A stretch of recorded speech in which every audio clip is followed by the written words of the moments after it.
Thank you, Honourable Speaker, and I also thank the Honourable Member. Honourable Speaker, the workplace health and safety is one of the most critical and significant aspects for each and every employer in the industry, because all the workers desire is to work in a safe and protected atmosphere. Honourable Speaker, health and safety is the key factor for all the industries in order to promote the wellness of both employees and employers. It is a duty and moral responsibility of the employer to look after the overall protection of their employees as well as visitors to the workplace.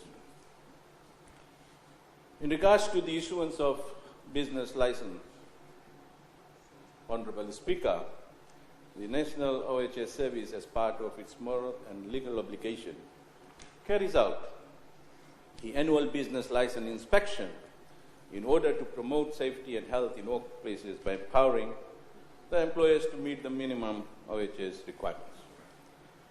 Honourable Speaker, the past practice was to carry out OHS inspection at the beginning of the new year for business houses, which used to take at least 3 to 4 months and delayed the issuance of business license by the municipal councils. Honourable Speaker, to assist in the ease of doing business, my ministry will now conduct inspection beginning the month of October, and the cut-off date will be by mid of December each year.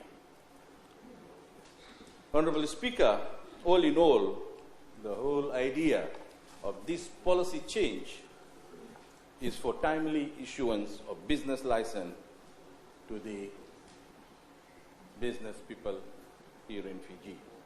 With that response, Honourable Speaker, I thank you.